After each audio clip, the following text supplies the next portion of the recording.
Buenos días. Yo les subí al Teams los apuntes que tomamos en la clase del sábado. Están ahí también lo que hicimos del ejemplo de diseño y otras consideraciones que rayé la pizarra digital, así que eso está allí en el Teams. Voy a tomar unos minutos de esta clase para terminar de completar la lección número 2 que viene en el examen que vamos a hacer el día sábado. Entonces, bueno, ¿alguna pregunta de lo último que hemos visto?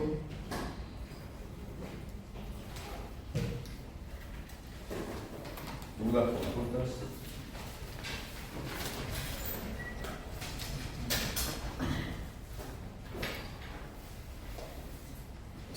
Y en algunas consideraciones adicionales al diseño, este curso tiene bastantes de criterios constructivos porque como parte del diseño, los criterios constructivos muchas veces son los que gobiernan y el código permite el colocar las barras en paquetes de barras. Por favor, pase por ahí. Por frente a la pantalla no me pase nadie. Es un curso profesional y hay que actuar como profesional.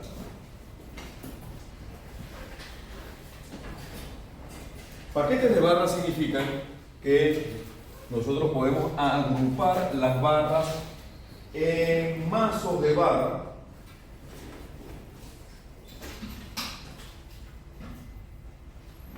ya sean grupos de 2, en 3 o hasta 4. Esto permite ahorrar estribos y también permite hacer una distribución de acero cuando los tamaños de columnas son pequeños. Cuando los tamaños de columnas son pequeños, imagínense aquí, nosotros tenemos en total 12 barras. 12 barras número 8. Si esta columna tuviera un tamaño que por arquitectura fuera pequeño, vamos a suponer de 30 por 30, una columna bien pequeña que a veces por razones arquitectónicas no se pueden agrandar, podemos pensar en unos tamaños bajos aquí, por decir algo, 30 centímetros y 30 centímetros en la otra dirección.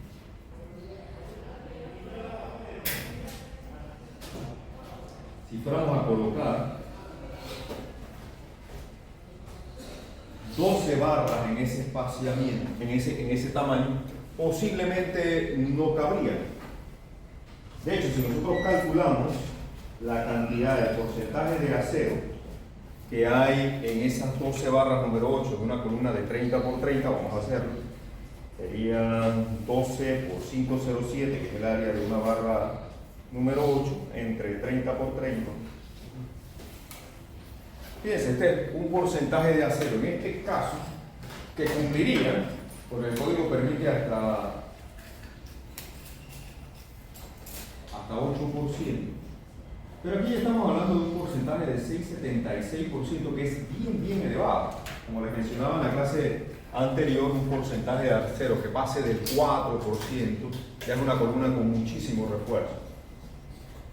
Fíjense aquí, con un porcentaje de 6, casi 7%, que todavía cumple con el código, porque esto cumple con el código, pero quizás yo no podría colocar esas 12 barras de manera individual dentro de la columna, porque necesitaría también un volumen de estribos importante y constructivamente sería complicado. Entonces el código permite, en esos casos excepcionales, porque esta es una excepción, agrupar las barras en paquetes y colocarlas en forma de esos mazos de barras. ¿Se comprende? Esto es permitido. Es inusual y solamente en raras excepciones, cuando tenemos estas restricciones de dimensiones, es que debemos recurrir a ello. Ahora bien, importante lo siguiente: cuando las barras las colocamos en paquete, los estribos que yo voy a utilizar ya no pueden ser barras número 3. Debo utilizar barras número 4, en los estribos cuando tengo las barras agrupadas en paquetes. Importante también, la barra número 11 no se puede instalar en paquetes. Es más, barra número 11 en adelante, yo diría que o mayores, no se deben instalar en paquete, no lo permite el código. Es decir, hasta la barra número 10 usted puede instalar en forma de paquete. Los paquetes pueden ser de 2, de 3, hasta de 4 barras. Ahí cuando se utiliza el paquete de barra, el objetivo siempre va a ser número 4. Sí, debe ser número 4. No pueden utilizar barras número 3 porque esto tendría un diámetro tan grande que el estribo, recuerden que el estribo lo que va a tratar de hacer es arrostrar lateralmente las barras, y un estribo número 3 no tendría el diámetro ni la resistencia suficiente para arrostrar un paquete de barras que al final se va a comportar como si fuera una barra de un diámetro equivalente mucho mayor. Entonces yo necesito un estribo más fuerte, un estribo de un diámetro mayor para poder arrostrar esa barra. ¿Bien? Entonces, esto es detalles constructivos que permite el código. Aquí hay una serie de problemas para que ustedes practiquen. Hay problemas de análisis. Nosotros hicimos un problema de análisis aquí está descrito. Hay dos problemas, un problema de diseño. Estos problemas de diseño, como el que hicimos en la clase del sábado, en ocasiones le colocamos algunas restricciones para que la cantidad de respuestas posibles que se presenten no sean tantas. Es más, un problema de estos, a pesar de ser de diseño, nosotros podríamos colocarle tantas restricciones que la respuesta hasta podría ser única. ¿Sí? Si dejamos abiertas las posibilidades, recuerden que nosotros tenemos 4 parámetros con los cuales trabajar el diseño. Las 2 resistencias de los materiales, F'C para el concreto, Fy para el acero, el área de la columna, en cuanto a sección transversal, área gruesa y área de acero, ahí hay 4 parámetros.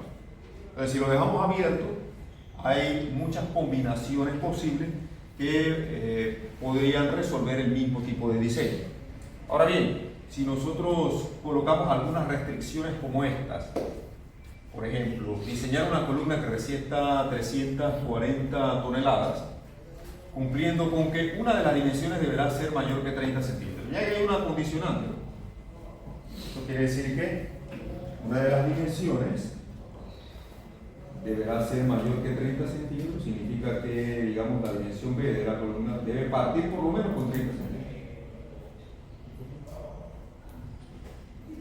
Aquí, en cuanto a la resistencia del concreto, permite utilizar concreto de 210, 315, y aquí hay una condicionante, usted puede escoger de estos 3. El Fy ya está dado y que el porcentaje de acero no exceda del 3%. Entonces, en un problema de esto, por supuesto, un problema de diseño, nosotros partimos, se trata de una columna rectangular, entonces partimos con nuestra fórmula de diseño, ¿no? La carga última no debe exceder de alfa por phi, 0.85 de F'C, el área del concreto, que es área gruesa menos área de acero, y el área de acero completo. Sabemos que aquí alfa y phi son 0.8 y 0.65, es fijo, para una columna cuadrada. Podríamos tomar alguno de estos valores de resistencia, quizás aquí de 350, para partir con algo. Me dicen que el área gruesa, que va a ser rectangular B por T, una de esas dimensiones va a ser 30 centímetros. Podría partir con ese valor. Entonces me dicen que el porcentaje de acero no debe exceder del 3%. Recuerden que yo puedo expresar el porcentaje de acero como el área de acero entre el área gruesa. Y en otras palabras, reescribir el área de acero por su equivalente, que sería ρ por el área gruesa. Aquí y acá.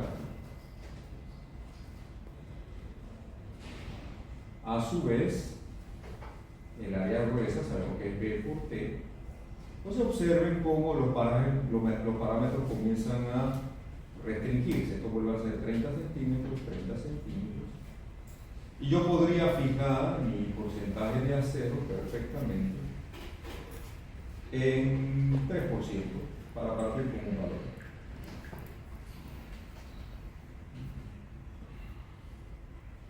La carga última, el problema nos dice que son 340 toneladas, así que aquí tendría que colocarlo 340.000 kilogramos. Entonces, ¿cuál es la incógnita allí entonces? ¿Cuántas incógnitas tendríamos allí en esa expresión? Observen. Tenemos fijo ya uno de los valores de resistencia del concreto, hemos adoptado 350, he adoptado el 3% para el área de acero. Me dice el enunciado que el valor de una de las dimensiones debe ser de por lo menos 30 centímetros, yo lo fijo en 30 centímetros. Y por lo tanto aquí me queda como única incógnita cuál es el valor. ¿Verdad? La otra dimensión de la luz. Entonces, en este tipo de problemas nosotros podríamos, cumpliendo con las restricciones que nos da el enunciado, resolver para uno de los parámetros. ¿Qué resulta? Como se trata de un diseño, ahí le va a dar un valor con decimales para T, ¿verdad? Por supuesto, va a dar un valor, quién sabe cuál es, no lo voy a calcular aquí. Pero al momento de realizar el diseño ya físico como tal y lo que iría para los planos, yo tendría que, vamos a ver que resulte una columna así, plantear una de mis dimensiones va a ser 30 centímetros y la otra dimensión, que aquí resulta un valor, vamos a suponer de 97.4 centímetros. Yo tendría que llevarlo al múltiplo de 5 centímetros superior, ¿verdad? Entonces, si son 97.4 centímetros, yo llevaría esa dimensión a un metro. Entonces,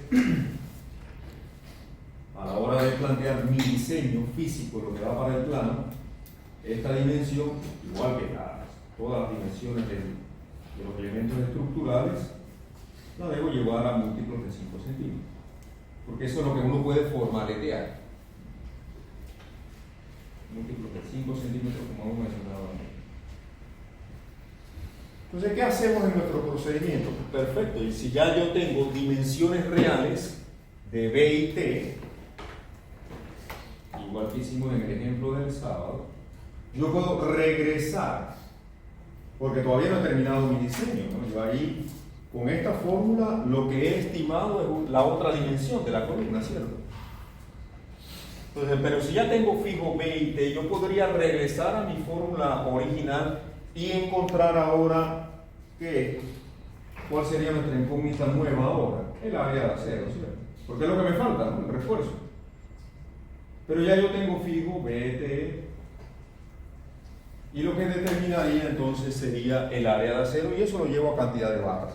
Si es una columna rectangular, recuerden que nosotros debemos realizar un diseño simétrico y colocar un número par de barras.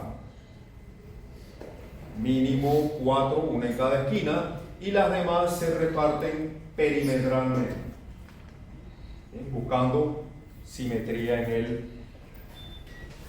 en la distribución del acero. La manera de distribuir las barras, siempre en las esquinas, partimos siempre con una barra en cada esquina y luego repartimos las barras uniformemente, dependiendo de la cantidad de barras que yo tenga que repartir. Aquí hay un arreglo que podría hacer, una cosa como, dependiendo, por supuesto, de la cantidad de barras.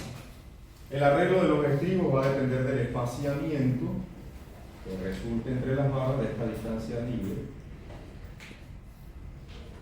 como lo hemos mencionado anteriormente, dependiendo de estos valores. Asimismo, la cantidad de estribos y ganchos que yo debo colocar, ¿no?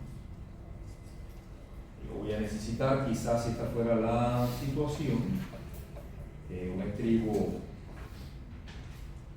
externo, cerrado.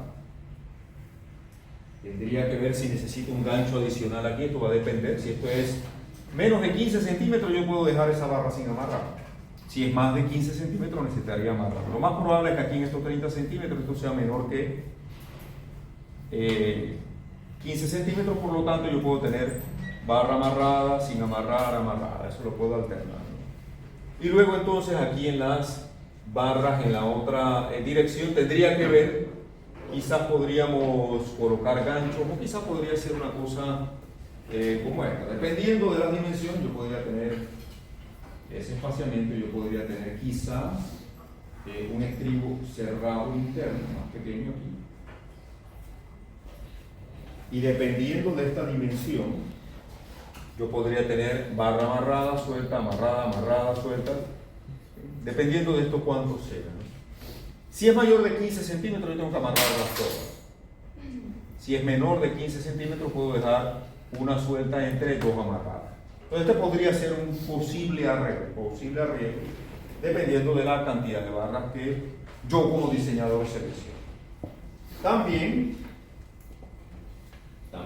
recordemos que al final, en nuestro diseño, nuestros porcentajes deben estar entre 1% y 8%.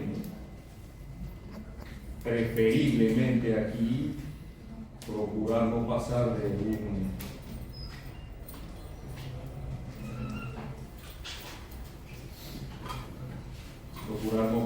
un 4%, 3, 4% es lo recomendable, para evitar que la columna sea difícil de construir y también que sea antieconómica. Una columna con más de 3, 4% de acero ya es una columna muy cara, muy costosa. Bien, pregunta de él. Sí. Profesor, aparentan modelos de comportamiento de concreto, por ejemplo, usted mencionó que había diferentes modelos y para diferentes modelos, diferentes fórmulas y que cada concreto se podía comportar de una manera diferente. No que se va a comportar de manera diferente, sino que su ecuación matemática puede variar. Entonces, digamos, si un programa nos proporciona una gráfica de esfuerzo de formación unitaria que sea lineal, con 3 puntos, por así decirlo, se puede utilizar las ecuaciones del modelo de Todeschini. Tendría que utilizar el análisis trilineal en ese caso. O sea, no puedes utilizar un modelo diferente del comportamiento del concreto con el que están trabajando. Ahora, esto es diseño, ¿eh? Diseño es diferente de un análisis. En un análisis nosotros conocemos todo y vamos a verificar comportamiento. En un diseño nosotros vamos a proporcionar dimensiones y área de hacer. Entonces allí trabajamos con la resistencia de los materiales. Observe que trabajamos con el F'(C) y trabajamos con el FY, porque esto es diseño. Y el diseño lo hacemos para cargas últimas. Para cargas últimas, la filosofía de diseño que estamos empleando utiliza los valores de resistencia máxima. Esa es la filosofía de diseño. Trabajar entonces con los valores de resistencia máxima, porque estamos diseñando para una condición de carga última que sabemos que es una condición extrema, una condición rara, que debe presentarse, si acaso, una vez en los periodos de vida útil de la estructura, 50, 60, 70 o 100 años. Para mencionar, usted mencionó que en las dimensiones de la columna debería ser en múltiplos de a 5 centímetros. Sí, señor. Si fuera el sistema inglés, múltiplo de 2 pulgadas, que son 5 centímetros. 2 pulgadas, 5 centímetros es lo mismo. ¿Ok? Bien, ¿alguna otra pregunta? Sí. Pues usted nos está recomendando que no nos excedamos de 3 a 4% de acero, ¿no? Es lo recomendable. Pero si la columna es muy pequeña, Ahora, yo tengo que usar acero para aumentar. si tienes que utilizar más de eso, tú usas más de eso. Pero tienes que hacer la salvedad, tienes que decirle al dueño, esa columna va a salir foto, sí. Es que yo vi en el PowerPoint que había como ¿En dónde? agrupaciones en el PowerPoint. Ajá. Que había como agrupaciones de acero. Sí. Pero entonces, ¿cuál sería el rango total del acero cuando yo uso esas combinaciones? Tu rango sigue siendo el mismo. Tu porcentaje de acero tiene que estar entre 1% y 8%. Si resulta en tus cálculos que tú necesitas menos acero del 1% porque la columna con el tamaño que tiene está sobrada, Como en las circulares.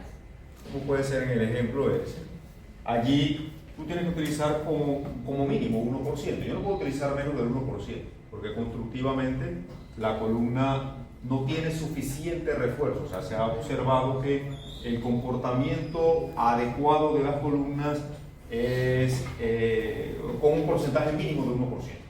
Menos de eso no debes poner. O sea, si me resulta aquí un área de acero que cuando yo calculo el porcentaje me dio 0.4, 0.5, 0.6%, yo no puedo poner eso. Tengo que llevarlo a 1%. Es lo mínimo que debo poner. Y pasa bastante, ¿eh?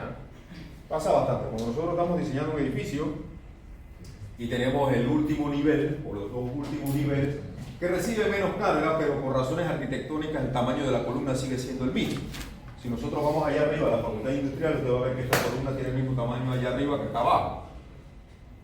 ¿Sí? Porque no tiene sentido allá arriba hacerla más pequeña.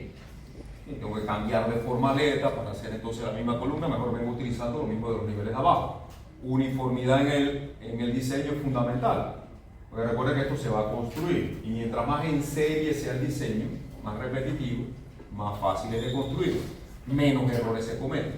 Entonces probablemente allá arriba la carga que reciba esta columna sea una fracción de la que está recibiendo acá abajo.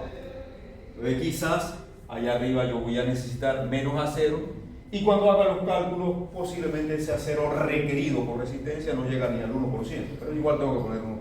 Pero ahí no se puede poner como la mitad del 0.5%, si es que resiste la... Veo que te interesa la economía, eso está bien. Las damas siempre les gusta ahorrar, bueno, en algunas cosas.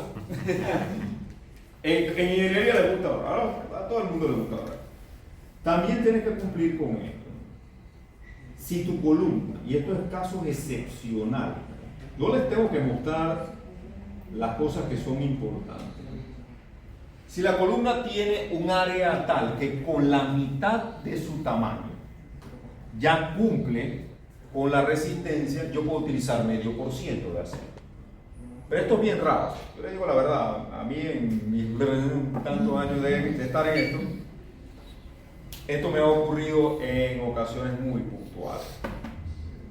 En ocasiones muy puntuales. Casi siempre uno y no me puedo exceder del 8%.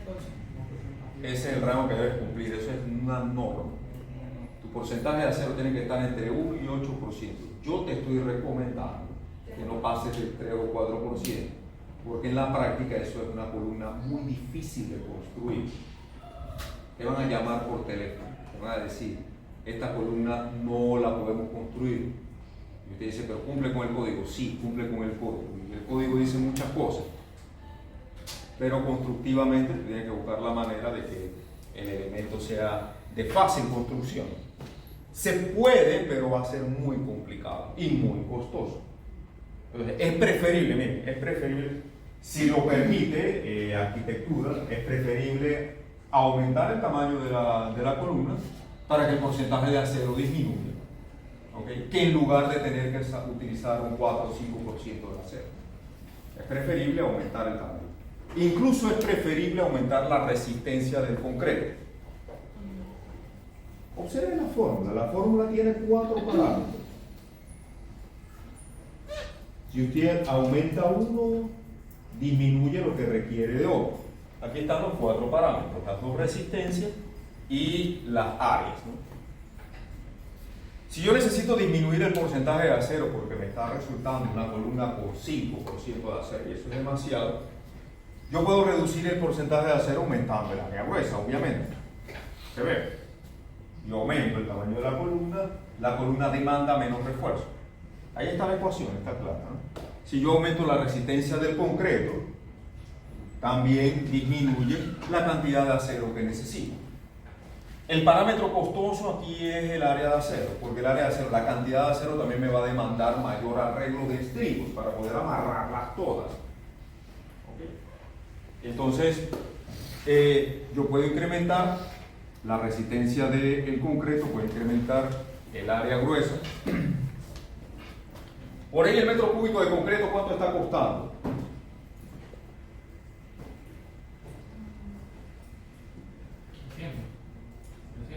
Por ahí $200, por ahí anda el metro cúbico de concreto.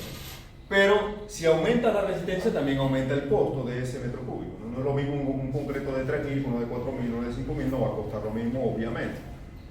Porque el de 5.000 necesita más cemento que el de 4.000 y es un poco más costoso.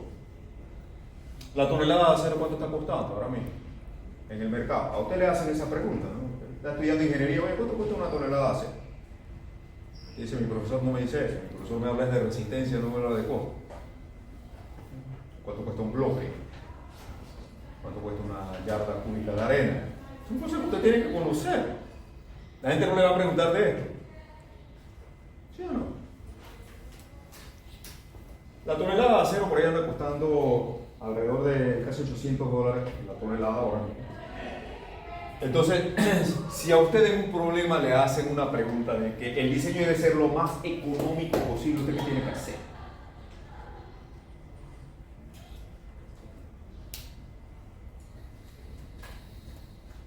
Hacer un diseño que cuando tira los valores de costo resulte lo más económico posible.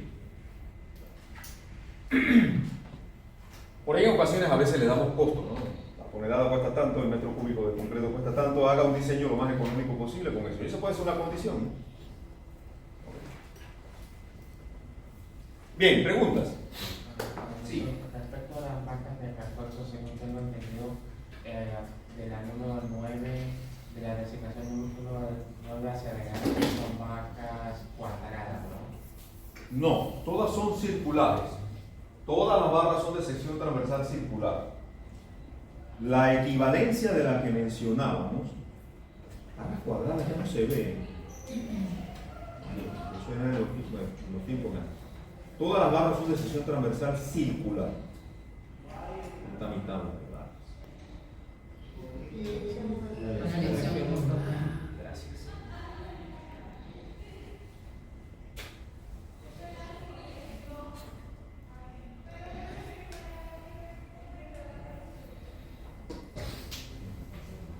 Estas barras son circulares todas. Lo que aquí dice cuadrada quiere decir que esta barra tiene un área equivalente a que si tuviera una dimensión de 1 pulgada. Pero todas son circulares, todas son circulares. Barras cuadradas no van a haber nunca ya. Ok. Todas son circulares. Lo que quiere decir es sección equivalente. Fíjense lo que dice acá arriba. Equivale a tener una barra de una arista de 1 pulgada, pero todas son circulares. Todas son circulares. Barras cuadradas solamente se van a encontrar cuando estén analizando un edificio muy viejo, en donde se utilizaban las primeras barras que se hacían de sección transversal cuadrada. Y después se entorchaban. Se les aplicaba una torsión para que esa torsión le produjera adherencia, para producir la adherencia. Después entonces eso evolucionó a barras circulares con corrugaciones para dar la adherencia. Pero todas las barras son de sección transversal circular. Cuidado con ir a pensar por ahí o a decirle a la gente que las barras número 9, número 10 son cuadradas. Y si lo hace, no mencione mi nombre. Sí, pues le van a preguntar con quién dio hormigón. Si le preguntan con quién dio hormigón, usted sabe por qué se lo están preguntando, ¿no? Dime, Ok, olvidándonos de la economía. No, olvidándonos nunca. Sí, un ratito. Viendo más el lado estructural. Bien. Si yo coloco, en vez, me paso el rango del 8% de acero y coloco un 15%. No la puedes poner. Pero No estás cumpliendo okay, con el código. No cumplimos. Pero ¿cómo No se lo puedes vería? hacer. ¿Cómo se vería? Estás violando la ley. Te estoy diciendo que no lo puedes hacer. Hay cosas que no se pueden hacer. No, o sea, yo sé que no se puede hacer, pero ok, tiene que haber algo como que sucede, pues. No, no lo puedes hacer. No inventes cosas que no permite el código. Ok. Así de sencillo. No cumple, no lo puedes hacer. Grábense eso en la mente. Grábense eso en sus moléculas, en su ADN, en su sangre, sobre todo la que va al cerebro. Usted no puede poner algo violando el código. Norma número 1, uno no puede hacer, eso sería un error técnico. No se puede, Ángel, no se puede poner más a 0,8%. Okay, pero Hay que buscar otra alternativa. Y siempre hay la manera de buscar otra alternativa. Eso no es olvidémonos de la norma, olvidémonos de la economía. No, usted no se puede olvidar de esas cosas. Usted tiene que cumplir con la norma. tengo una pregunta, profesor. Sí. Es que yo vi que hay un mínimo para el tamaño de las columnas. Creo que es 25 centímetros, no lo sé. Sí, la dimensión mínima que puede tener un elemento estructural de vigas y de columna es de 25 centímetros. Menos de eso no lo puedes poner. Pero, O sea, tú no puedes agarrar una columna, la voy a hacer ahora de 10 centímetros de ancho. Primero no caben las barras.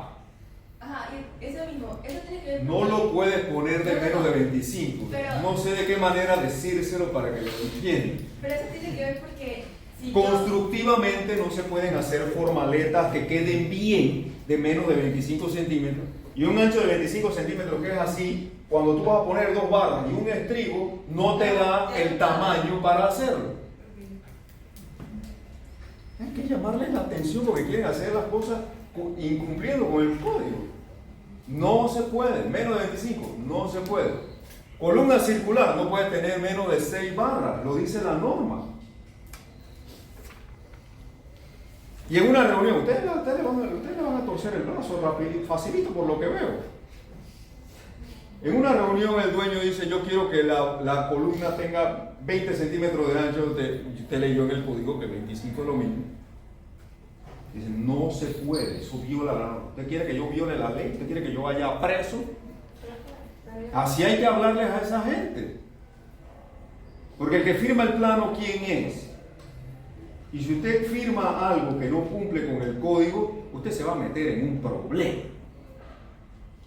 Yo estoy tratando de que usted no se meta en un problema grave. Porque cuando usted está en ese problema grave, usted no puede decir el dueño me dijo que lo hiciera así.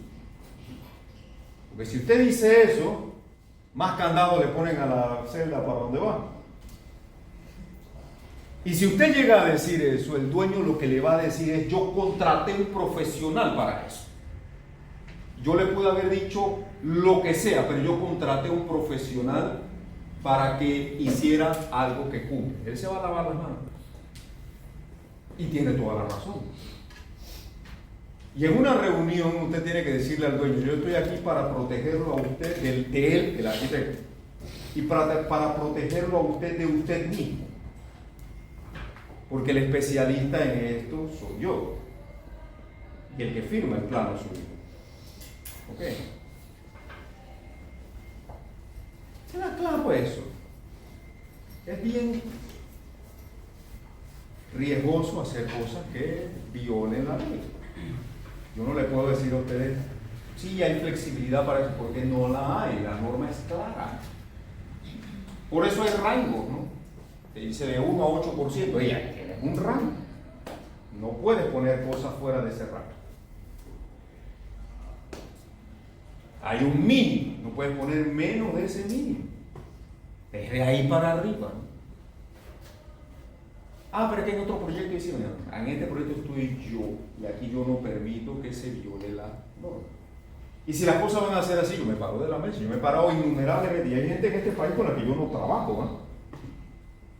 Digo, si está fulano, si está mengano, si el dueño está, si el arquitecto es fulano, yo no estoy en ese proyecto.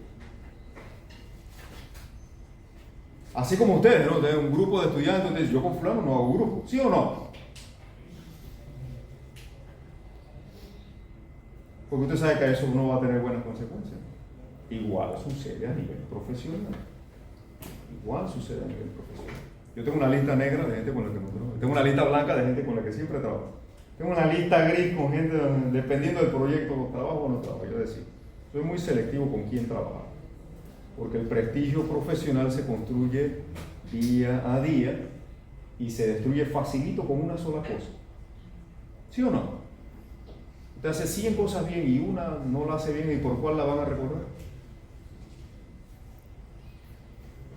Entonces, disculpe que les hable así, pero es que para que entiendan que cumplir las normas es un asunto serio. Bien. Profesor, mencionó había estructuras o edificios que estaban hechos con acción estructural principalmente, ¿no?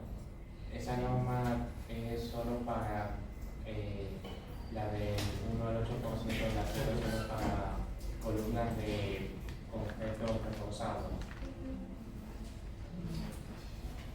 O también aplica para, digamos, edificios que están hechos con acero estructural principalmente.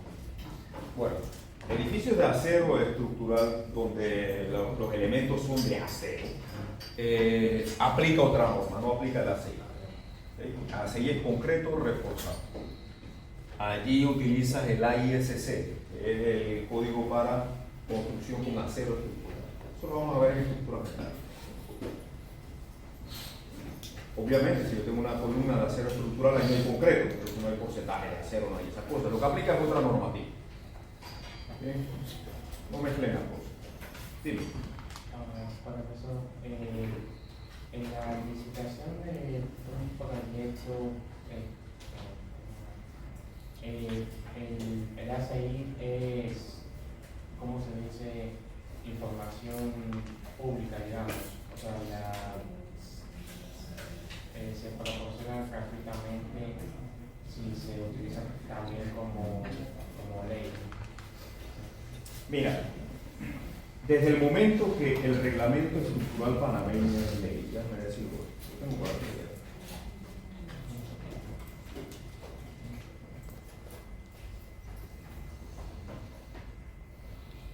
El reglamento estructural panameño es ley de la República. ¿Ok? Ley. Que tiene que cumplir con eso. Y desde el momento que la ACI adopta normas de referencia, como por ejemplo el ASCE 705, este documento que ustedes lo tienen aquí también, ¿no? Este documento. Desde el momento que la ACI lo refiere, fíjense lo que dice aquí: los requerimientos de carga y diseño se acceden a través de referencias a normas internacionales y de manera particular a este documento. Desde el momento que este documento entra dentro del marco legal del REP, es ley de la República también. ¿Se comprende? Y el código ACI también está referenciado, al igual que muchísimas otras normas, dentro del reglamento estructural panameño. Donde el reglamento estructural panameño refiera a alguna norma internacional, esa norma internacional también es ley de la República. ¿Ok? Entonces está el ACI, están muchísimas otras normas. Aquí vuelvo a mencionar el ACI. Fíjense.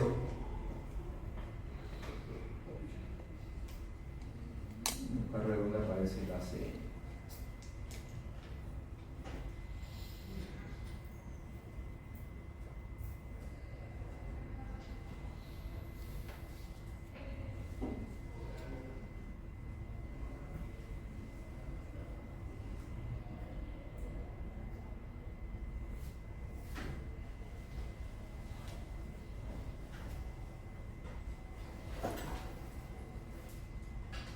Fíjense que la SC aparece por todos lados.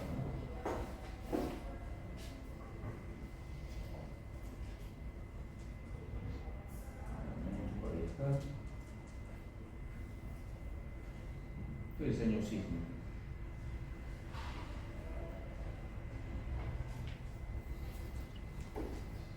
Pirotecnia.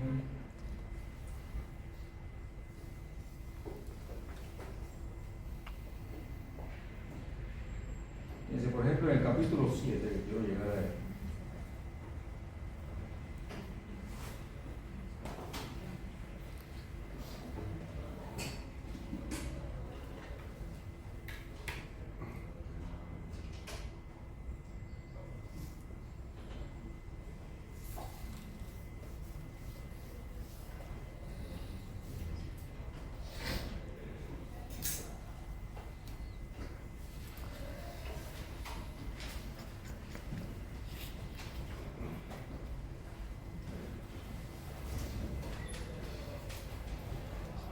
Desde el capítulo 7, que habla de vivienda unifamiliar en el REP,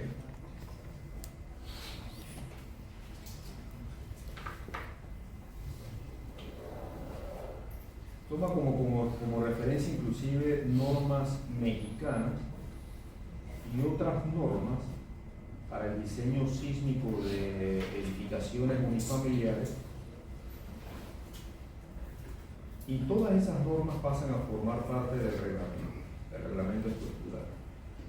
Es decir, aquí hay una cantidad muy grande de normas que uno tiene que dominar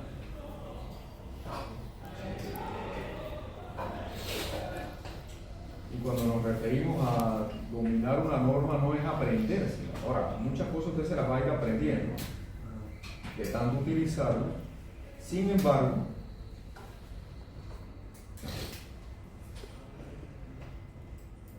otras usted debe consultarlas. Fíjense aquí como menciona, por ejemplo, los anclajes y largo desarrollo deberán cumplir lo establecido en la norma A6318 de 19. Entonces, desde el momento que el reglamento estructural panameño comienza a hacer referencia de normas, esas normas se vuelven ley de la República. Y aquí hay una cantidad importantísima. Ahora, cuando usted entra en el ACI, dentro del ACI cada capítulo refiere un montón de normas también. Entonces aquí hay como un anidamiento de normas. Si hay normas referidas dentro del ACI y el ACI está referido dentro del REP, todas ellas forman parte de la ley panameña. Entonces, usted tiene que dominar un gran conjunto de normas y eso es importante. Aquí yo les he puesto algunas tantas, pero son muchísimas. Sí. ¿Qué me pareció escucharlo mencionar de que, por ejemplo, las ACI costaban dinero, por lo cual pensé que no era de información pública? O sea, pero, digamos, si el reglamento... Bueno, todas esas normas hay que comprarlas. Todas esas normas hay que comprarlas. Yo se las he facilitado porque ustedes son mis estudiantes. Bien. Pero todas esas normas hay que comprarlas. Entonces, si usted es un profesional que tiene que invertir en normas, olvídese de que no va a hacer eso. Invertir en normas porque con esos criterios usted va a hacer uso de su profesión. Eso es así, ¿no? Dime. ¿Podría utilizar el ejemplo que vimos en la clase de recuperación que utilizamos? Claro.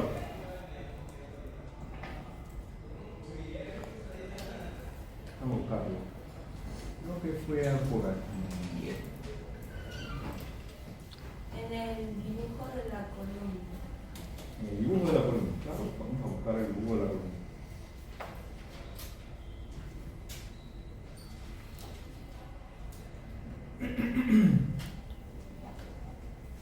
Aquí está. Ahí cuando calculamos Y nos salió menor que 15 centímetros, pero igual dejamos ese trigo en el medio. Y me Sí. parece que usted mencionó que era por simetría, pero eso, ¿cómo así simetría? Simetría es que yo tenga el mismo detalle de un lado que del otro. Ahora, esta es una alternativa para esa columna. Yo podría, esa misma columna, a verla, si esto es menos de 15 centímetros, yo hubiera podido hacer una cosa como esta. 40 por 60 con 10 barras. Vamos a hacer el otro detalle. Pero la simetría es para que sea más fácil al momento de construirlo. Claro, esa es la importancia de la simetría. Porque si no es simétrico, entonces tú tienes, el constructor tiene que orientarse dónde está el detalle diferente. Pero Si es igual- simétrico, Igual esa no era necesaria. no era necesario, pero yo quise ponerse, porque estoy poniendo un poquito más para hacer el diseño lo más simétrico posible. Otra opción que también cumple, porque este diseño, y cuando yo digo yo quiero ponerlo es porque yo soy el diseñador, Pero esa simetría afecta el comportamiento. no afecta el comportamiento.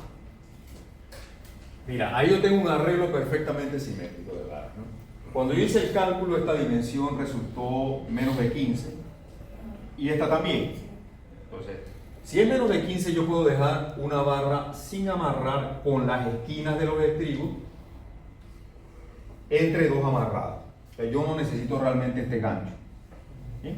Si no lo necesito, no lo coloco. Aquí esto está resultando también menos de 15 centímetros en esta dimensión. Pero yo no puedo tener dos barras juntas sin amarrar. Tengo que amarrar por lo menos una de las dos. Entonces, yo puedo decidir detallar esto. Bueno, voy a colocar un gancho aquí. Y esta es una posibilidad. Y esa columna cumple. Pero eso no es simétrico, ¿verdad? Pero cumple. Porque tengo amarrada, suelta, amarradas, amarrada. Eso está bien. Esto cumple. Eso cumple. Ahora, lo ideal sería que a nivel longitudinal coloquemos este estribo y en la siguiente lo coloquemos acá, alternarlo. Pero eso ya comienza a dificultar un poco la construcción. Entonces, para hacer esto así, yo prefiero, y es más práctico, constructivamente es inclusive mejor, que ellos hagan, coloquen un estribo de esta manera.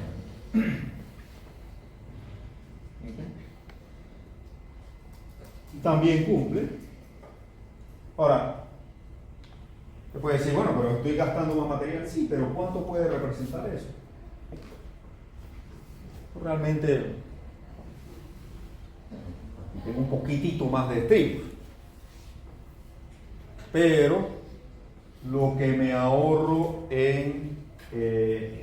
lo que gasto en ese adicional de material se compensa en rapidez constructiva y en estar consultando el plano. Oye, ¿cómo era este gancho? ¿Dónde era que iba?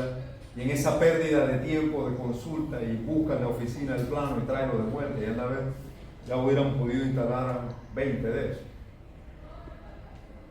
Esa es la diferencia entre un criterio.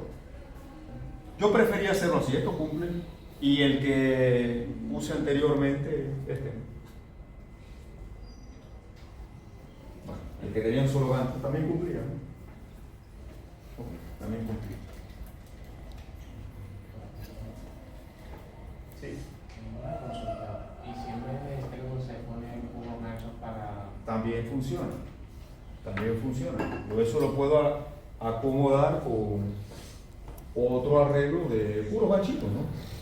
Yo puedo tener un diseño que sea así.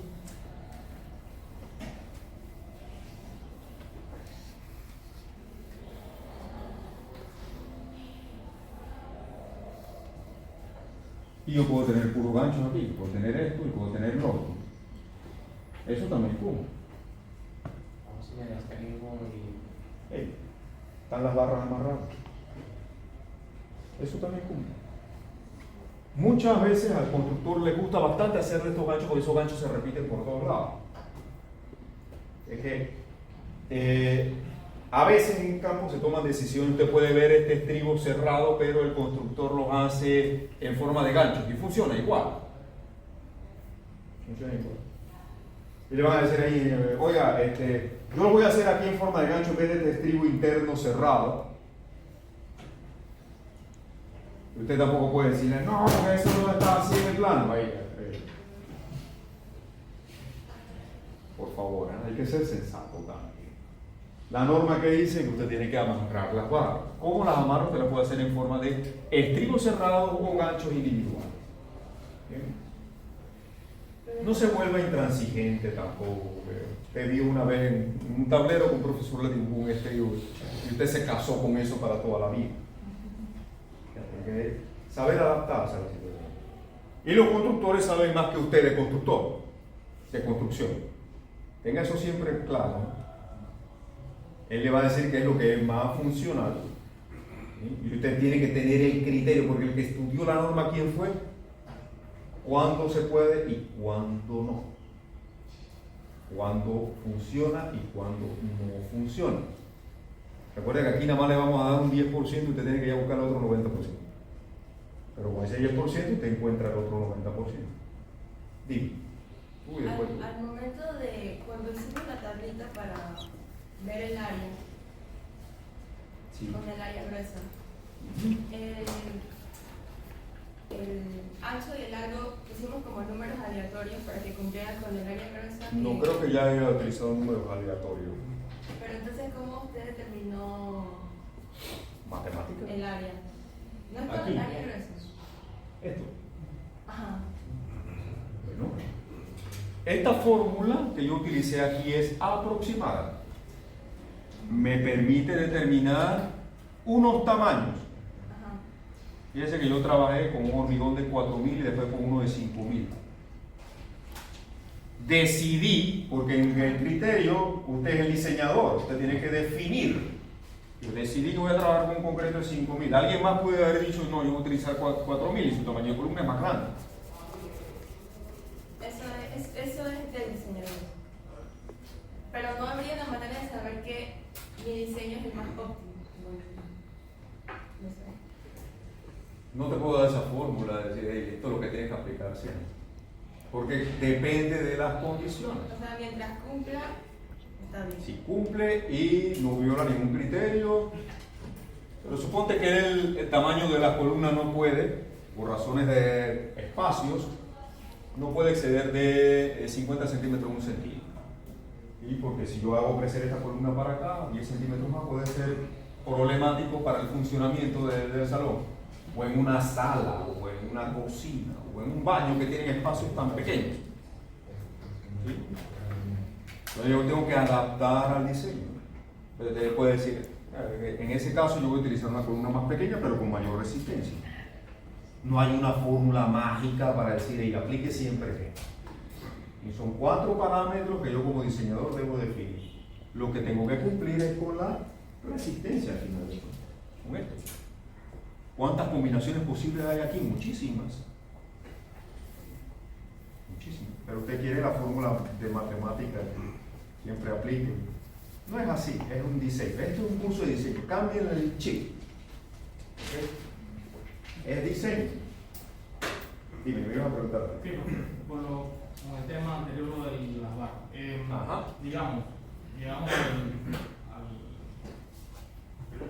llegamos a un acuerdo con el constructor, ¿no? O con el tipo que está haciendo el reforzador. Y se hicieron esas adecuaciones. ¿Deberíamos cambiar el plano o no hay problema con eso? No se puede. No se puede. Esto es una modificación tan mínima que no tiene un impacto como para modificar planos.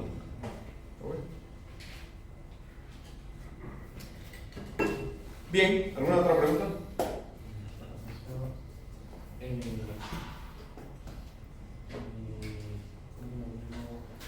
motivo por el cual se hizo la norma que el porcentaje de acero tiene que ver con el comportamiento del acero que tiene a pandearse más que el concreto, o usted cree que fue algo diferente? Bueno, constructivamente, para que un elemento realmente sea de concreto reforzado, con muy poco acero, realmente la participación del acero es irrelevante y ya comienzas a tener problemas de ductilidad, porque mientras menos acero yo pongo, ¿okay?, menos refuerzo tiene la columna. Y también puedo tener algún asunto ahí con la disipación de energía y ductilidad. Hay muchos criterios para que el código haya definido eso como norma. Ahora, desde que el ACI existe, el porcentaje de acero no ha cambiado entre 1 y 8%, por algo será. Ha sido una de las pocas cosas que no ha modificado el código desde su primera edición. Ok, seguimos acá, porque hoy voy a empezar con el tema de vigas.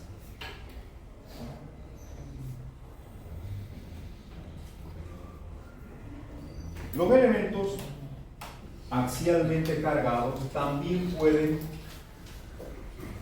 estar sometidos a tensión.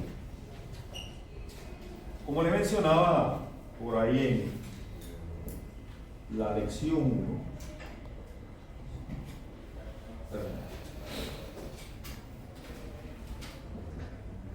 En situaciones como esta, donde yo tengo cargas laterales importantes, edificios muy esbeltos, yo podría tener tensiones en algún lado del edificio, y bajo cargas de sismo, carga de viento, esto puede presentarse con relativa frecuencia. Elementos ya hemos visto durante sismos importantes en otros lugares del mundo, en ocasiones fundaciones que se salen del terreno cuando no están debidamente ancladas, o elementos que pueden fallar en tensión.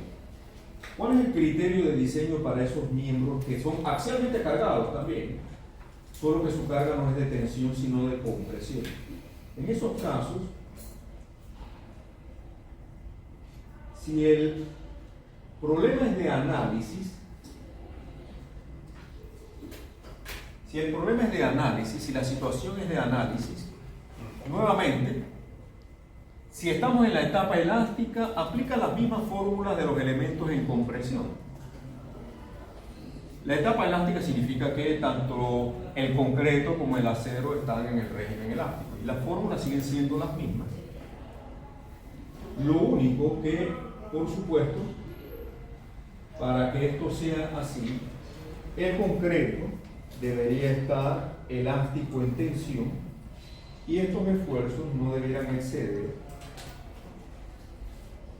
los esfuerzos deberían ser menores o iguales que el 10% de F'. Porque como mencionábamos, el concreto tiene una resistencia a la tensión como de un 10% nada más de la resistencia a la compresión. Entonces, es poquitito realmente lo que él puede resistir en tensión antes de agrietarse. Por eso es que al momento del diseño, nosotros consideramos para diseñar un elemento de concreto reforzado en tensión que el concreto no está aportando ninguna resistencia. Lo consideramos agrietado. Y es lo que va a ocurrir. Este elemento en tensión va a sufrir un agrietamiento porque el concreto se agrieta rápidamente en tensión. Y lo único responsable de atender la resistencia sería el acero de las barras.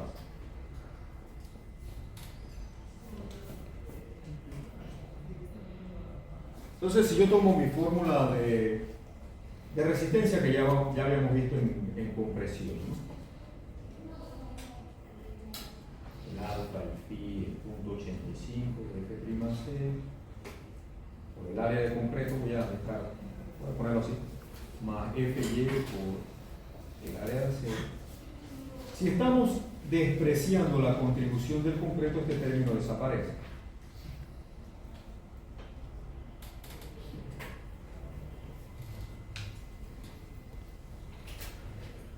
Estamos ignorando la resistencia del concreto, este término desaparece y solamente nos queda Fy por el área de acero.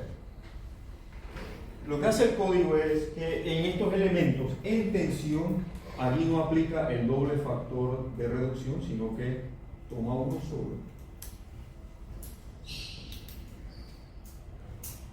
y lo lleva a un phi de 0.9.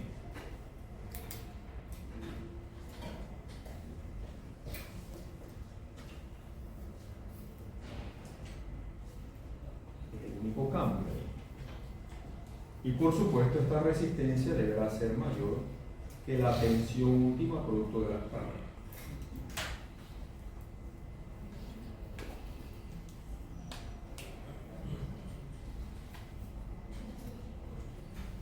Entonces un elemento en tensión de concreto se diseña como si solamente tuviera barras de acero, porque el concreto en tensión se agrieta rápidamente.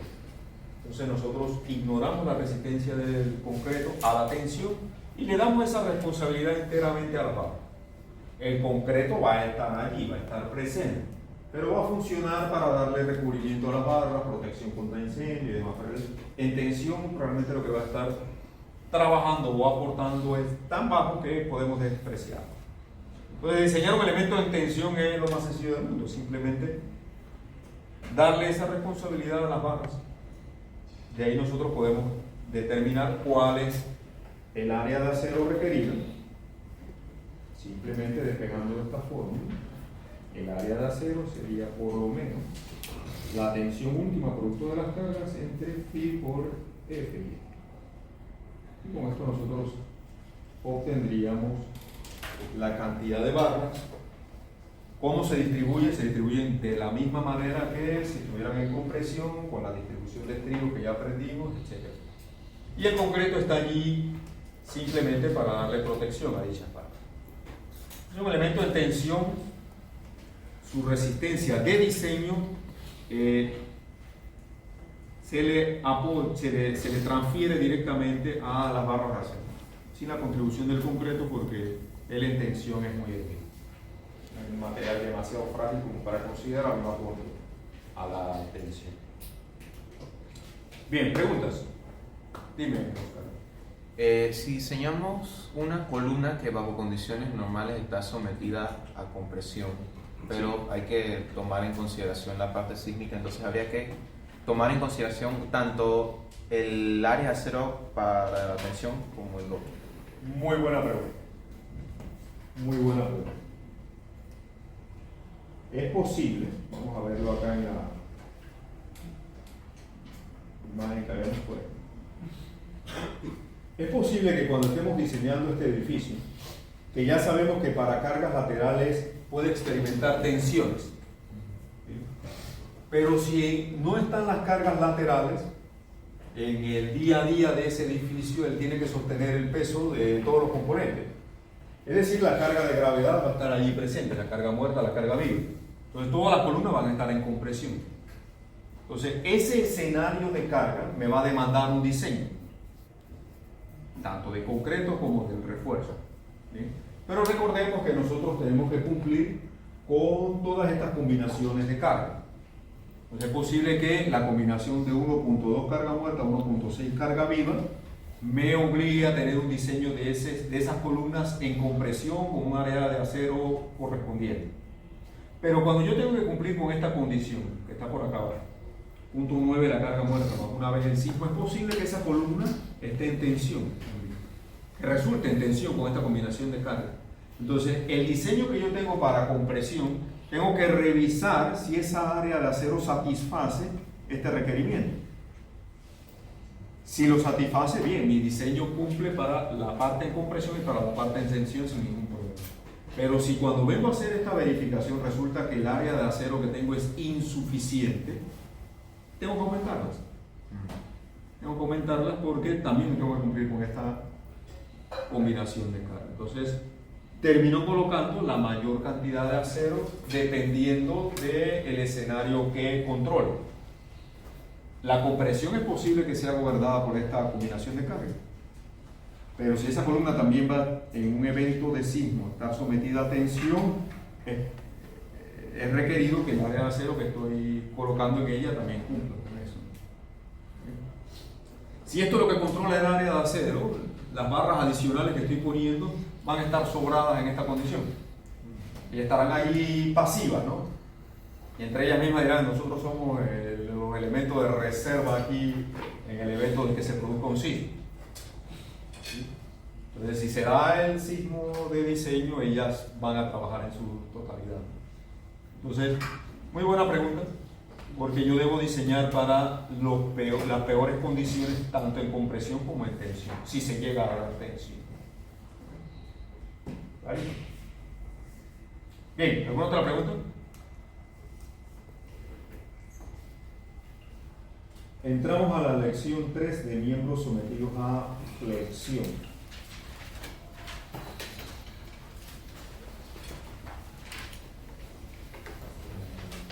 Las vigas. Y a esta lección nosotros le vamos a dedicar bastante porque, vamos a ver nuestro calendario.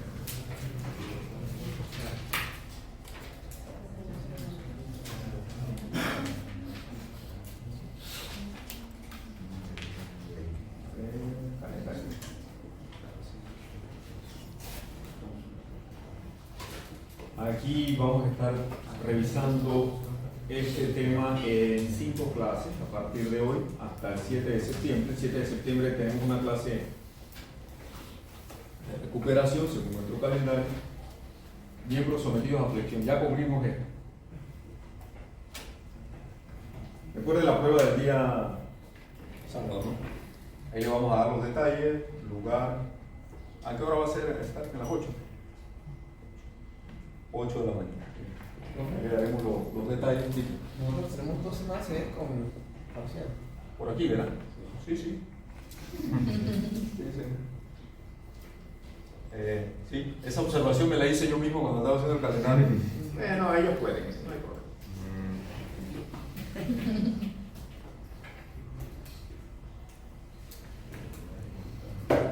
No pasa nada. Los exámenes, 2 semanas.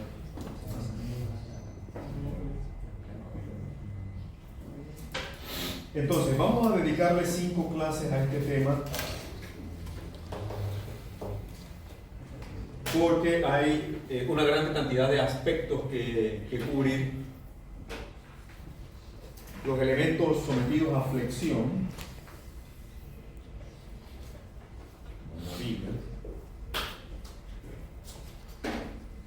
y hay un ensayo de laboratorio que vamos a hacer. Ya nos estamos organizando con eso, los muchachos hicieron un grupo en Teams y nos han ido metiendo aquí.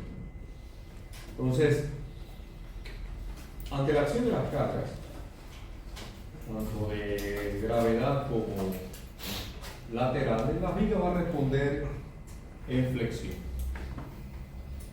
Y en flexión este elemento se va a deformar como ya conocemos. Eso implica que aquí vamos a tener un eje neutro que va a separar las zonas en tensión de las zonas en compresión. Donde el concreto está sometido a tensión, ahí pueden aparecer fisuras, porque el concreto en tensión se agrieta. Y esto lo hemos mencionado ya muchas veces. Entonces, donde hay tensión, yo necesito colocar acero de refuerzo en forma de barras en el lado donde tensión yo tengo. Como también va a haber cortante, porque aquí van a haber fuerzas cortantes. Y recuerda que la flexión conjuga momento flector y también conjuga fuerzas cortantes. Es el mecanismo que se emplea para resistir la flexión, cortante y flexión. Ellos aparecen todo el tiempo. El cortante también va a producir esfuerzos de tensión asociada con esa fuerza cortante. Pero es una tensión de tipo diagonal. Como vamos a ver más adelante, el cortante puede producir un tipo de agrietamiento que en los puntos donde más cortante hay, que son en los apoyos, el patrón de agrietamiento va a venir así. Eso lo vamos a explicar más adelante cuando veamos el cortante. Entonces, observe cómo la propagación de las grietas viene en este sentido. Cerca de los apoyos las grietas van a estar a 45 grados, eso tiene que ver con el círculo de Mohr. Si ustedes recuerdan el estado de esfuerzo de cortante puro, se produce un campo en tensión a 45 grados, bien descrito en el círculo de Mohr. Y ese campo en tensión a 45 grados hace que el hormigón tienda a agrietarse cerca de los apoyos con fisuras inclinadas aproximadamente a 45 grados. Por acá donde, además de cortante, tengo esfuerzos normales por la flexión, el patrón de agrietamiento va a describir otro comportamiento. Entonces, ¿cómo atendemos nosotros la tensión que aquí se produce? Bueno, con la parte central no hay ningún problema porque allí los esfuerzos vienen así, ¿no? Los esfuerzos en tensión están ocurriendo aquí. Pero acá está ocurriendo en este sentido.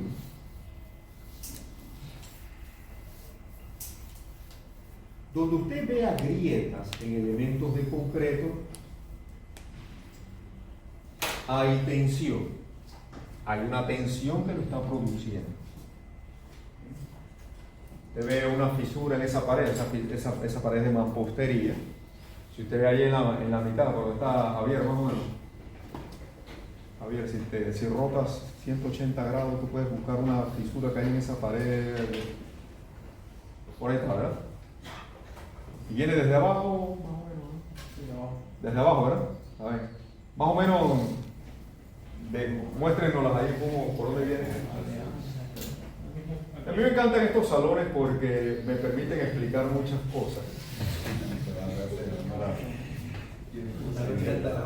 Por aquí lo ven clarita esta, la ven aquí, ¿no? Los que están acá la ven, los que están por allá atrás, ven esta fisura que está aquí, que viene desde el zócalo, la ven, ¿no? Aquí está, ¿no? Este salón es un laboratorio.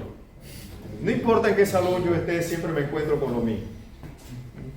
Pero si ustedes observan esa fisura, por acá arriba ya no aparece, ¿verdad? Y allá por allá arriba tampoco aparece.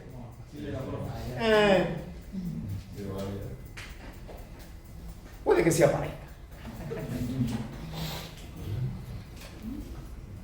Pero muchas de estas fisuras se deben a que, y fíjense dónde están apareciendo, más o menos a la mitad, ¿no? Más o menos a la mitad, y viene desde la parte inferior. Lo que sucede es que esa pared se está montada arriba de esa viga. Cuando esa viga se deflecta, la pared también se deflecta arriba de ella. Entonces la pared también entra en tensión por aquí, ¿no? Y la pared es de mampostería, repello, bloque. Y la mampostería es frágil porque está hecha de concreto también. Una pared de esta nuestra, usted la mira mal y ella se agrieta. Son muy frágiles, por eso hay que controlar bien las deformaciones. Ahora, esto no significa que la pared se nos va a venir encima, que nos va a caer encima a todos y que estamos en peligro. No pasa nada. Quiero pensar que no pasa nada. Yo tengo que darle tranquilidad a ustedes, si no, no vienen a clase. No necesitan mucho para no venir tampoco. ¿Ya? Entonces, fíjense que aquí la fisura es bastante vertical. Ahora, usted tiene que entender también que estos patrones de agrietamiento no se le van a presentar como salen en los libros. Usted no debe esperar que la fisura sea perfectamente vertical. O sea, usted dice, no, esto tiene que ser a 90 grados vertical. Usted ve que viene con ondulaciones, ¿no? Pero es bastante vertical, ¿sí o no? Es bastante vertical. Y está ocurriendo en el medio, así que podríamos considerar que esa tensión, ese agrietamiento puede estar asociado con alguna deflexión que puede estar ocurriendo allí. Lo que usted sí puede señalar con certeza es, usted ve una fisura y usted dice, aquí hay tensión, y no se ha equivocado. Pero una fisura y usted dice, no, esto lo está causando la tensión, alguna tensión. Y tiene razón, porque donde hay tensión, hay la propensión al agrietamiento en elementos de concreto. Así que, respuesta que no falla, ustedes lo buscan para analizar un problema patológico como ingeniero, ¿no? Ingeniero, venga acá, necesitamos que nos ayude a reparar este problema que tenemos aquí, o identificar qué lo está causando, ¿no? Y usted llega y ve fisuras por ahí y usted dice, aquí hay tensión. Uy, mal. Buscaste a alguien que sabe que es bueno. Ya, porque ustedes saben que donde hay fisuras hay tensión, ¿no? Ahora la siguiente pregunta, ¿qué está causando la tensión? O se encuentra con alguien que sí sabe, dice, no, eso ya lo sabe muy bien.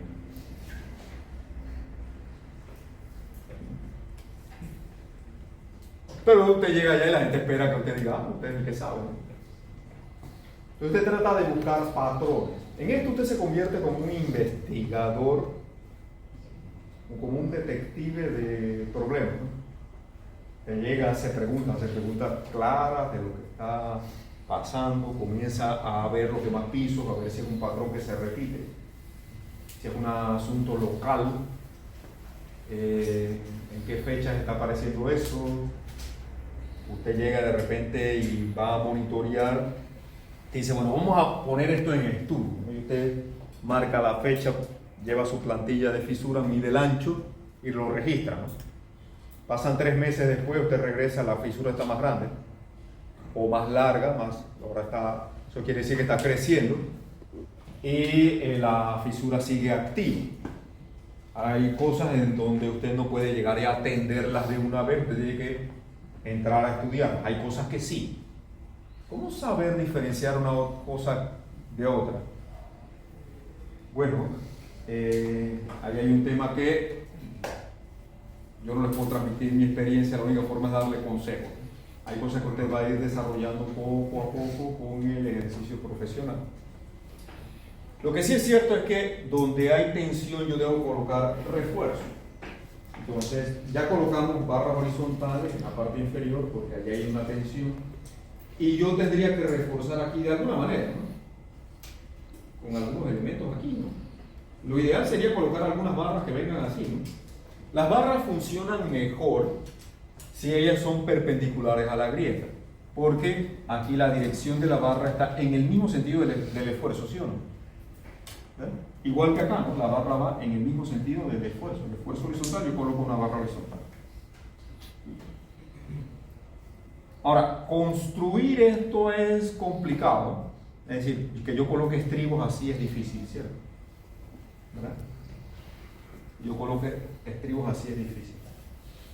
Entonces, para facilitarle la vida al constructor, terminamos nosotros colocando un acero superior porque los estribos tienen que estar anclados arriba y abajo. Entonces colocamos también un refuerzo transversal en forma de estructura. Fíjense que allí el estribo, que es un refuerzo, y la dirección del esfuerzo no son colineales. Pero es decir, ahí perdemos un poquito de eficiencia, pero perdemos un poquito de eficiencia en cuanto a resistencia, pero ganamos facilidad constructiva.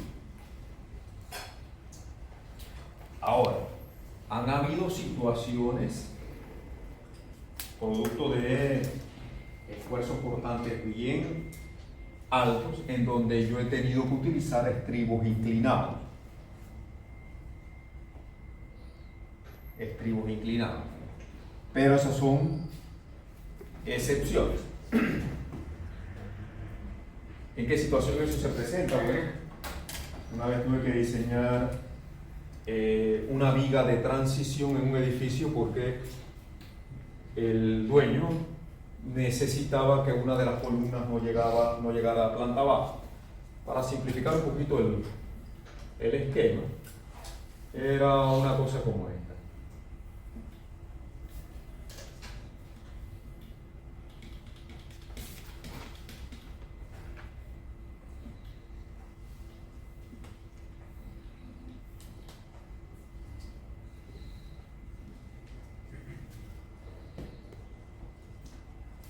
Entonces, aquí se iba a hacer una sala de exhibiciones, un lobby, no me acuerdo cómo era la cosa, pero esta columna no podía llegar a planta baja.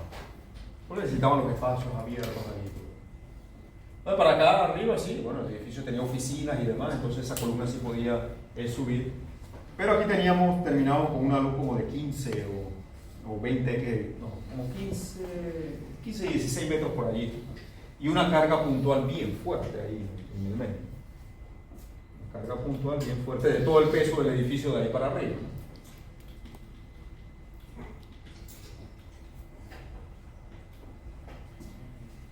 Entonces, desde luego, esta viga que carga todo el edificio no puede ser del mismo tamaño que las otras, ¿no? Entonces, aquí en este caso uno termina con una viga de un peralte importante. ¿Y cómo es el diagrama de cortante aquí? Si yo tengo una carga puntual, yo voy a tener un cortante aquí y otro acá, que hace que el diagrama haga una cosa como esta, ¿no? Casi que tengo el mismo cortante. Mi diagrama de cortante casi que va a ser una cosa como esta, ¿cierto? ¿Sabe de lo que le estoy hablando, verdad? Entonces este cortante es muy fuerte porque esa carga concentrada ahí es elevadísima. ¿Ok? Es elevadísima. Entonces allí, que es una condición atípica, allí fue necesario colocar estribos en este sentido y acá así. Y hay que especificarlo bien porque si usted llega allá y el constructor llegó y como se paró, lo miró del otro lado, se paró del otro lado y agarró el plano pensando que era, le termina colocando los estribos invertidos. Así, del otro lado atrás. Y le pregunta, cuando usted vaya a inspeccionar y lo ve diferente, ¿esto está raro? Entonces, no, ya quedó así. Y si están orientados de la manera incorrecta, pues no trabaja, ¿verdad? Entonces usted llega ya a inspeccionar y dice, bueno, están inclinados, en el plano es inclinado, bueno, están volteados para el otro lado, no pasa nada. Entonces, en situaciones como esta es posible que usted necesite colocar los estribos de una manera inclinada, porque en ese mismo sentido van a estar actuando los esfuerzos en tensión. Tiene que tener cuidado al momento de inspeccionar estas cosas. Esto es una viga de transferencia que lo que hace es cargar una columna de un nivel hacia arriba.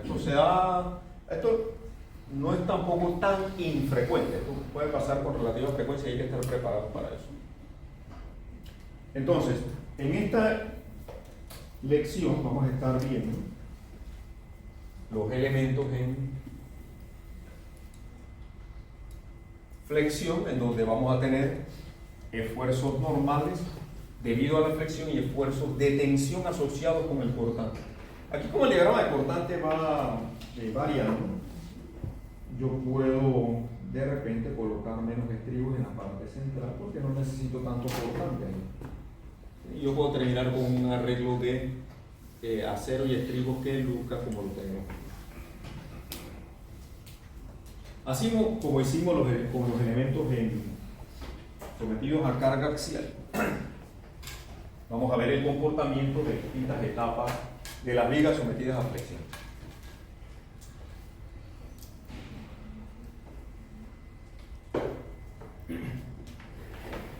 Nomenclatura.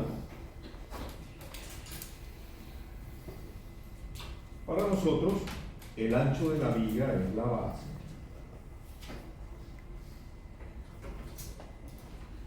Y la otra dimensión solemos llamarle altura o un nombre que yo prefiero que es el peralte. Altura o peralte.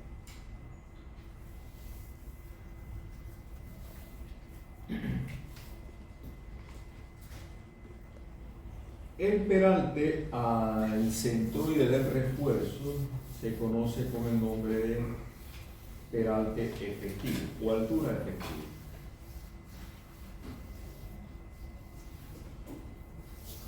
O peralte efectivo. Uno de los principales parámetros de diseño.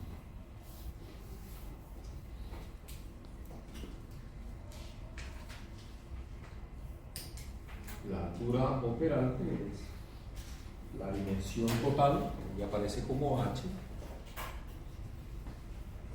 Y el peralte efectivo sería la dimensión al centroide de las barras de acero. El área de acero ya lo conocemos. Y vamos a pensar que esta viga está sometida a flexión.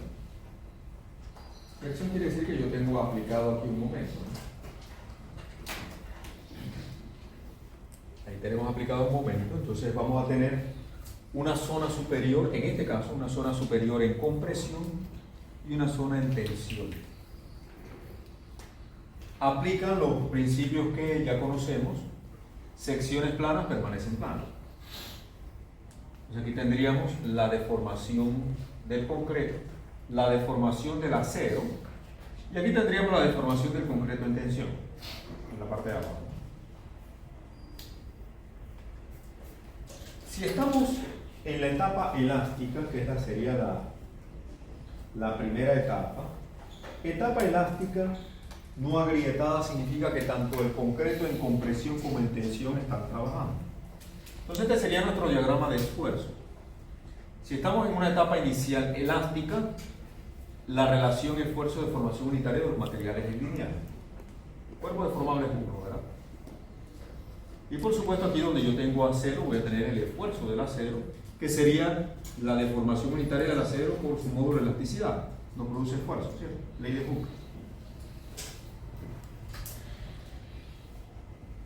Sin embargo, si yo comienzo a incrementar este momento, es decir, comenzamos a aplicarle cada vez más flexión, más flexión, más flexión, lo que va a suceder es que los esfuerzos en el concreto van a exceder el 10% de su resistencia a la tensión y el concreto se va a agrietar. Lo que pasa aquí, ¿verdad? Y en el ensayo del laboratorio usted va a ver cómo inicialmente estamos aplicando carga, no se ve ninguna fisura y comienzan a aparecer eventualmente bajo un nivel de carga ciertas fisuras aquí, en la parte central. Eso va a suceder. Eso quiere decir que ya hemos excedido la resistencia a la tensión del concreto.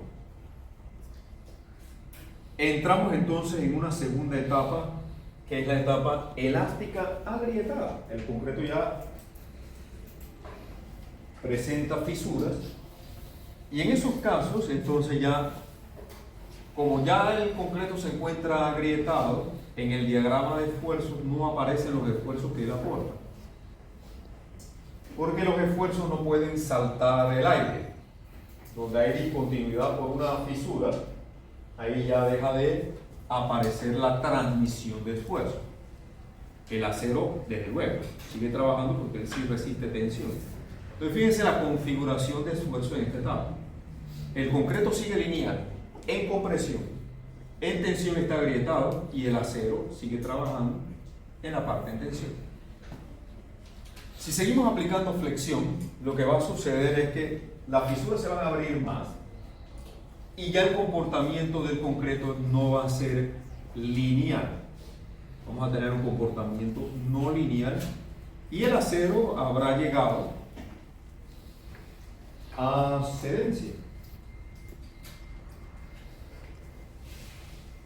De manera que aquí tenemos 3 etapas muy bien definidas. Esa última etapa le llamamos etapa de carga última, porque es la que produce falla en flexión del elemento.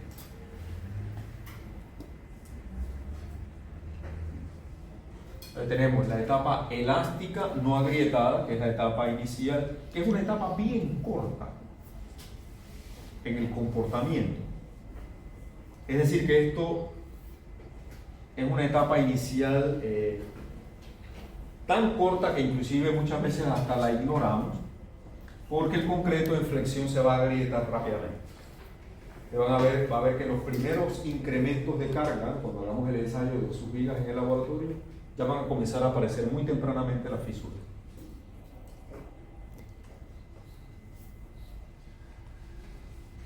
Entramos luego en una etapa elástica agrietada, donde el concreto ya en tensión presenta fisuras, en compresión sigue elástico. El acero siempre va a estar aportando resistencia porque ese acero está en tensión. Y luego entonces en la etapa final entramos en la región no lineal,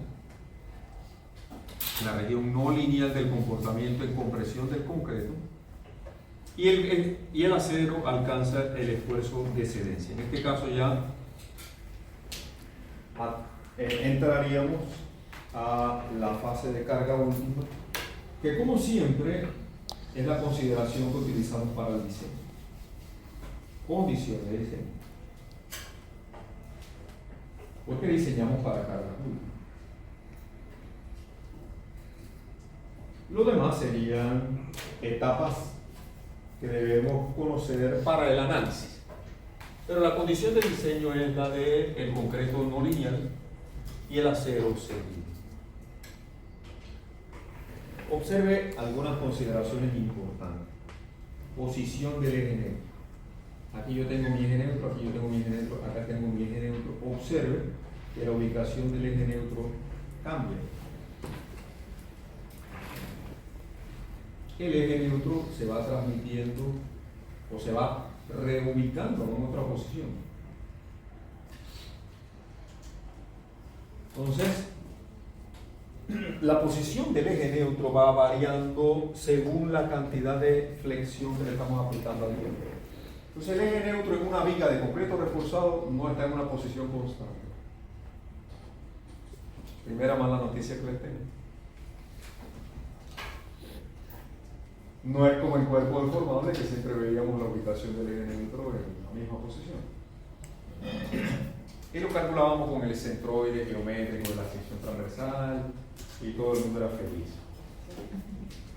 Pues eso era ya a nivel amateur, a nivel semiprofesional. Ya acá a nivel profesional debemos entender que la ubicación del eje neutro es variable en una viga de flexión. Cambia con las etapas en las que nos encontremos.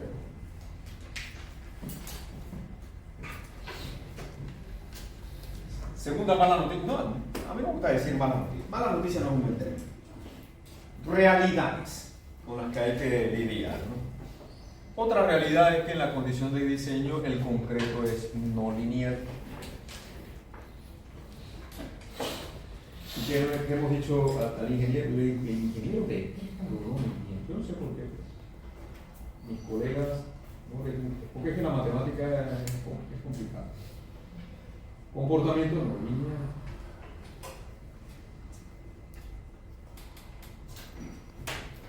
En el concreto. ¿Por qué es no lineal? Porque allí estamos. Recuerden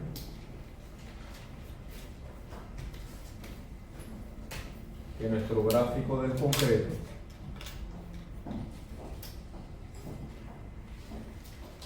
tiene esta forma.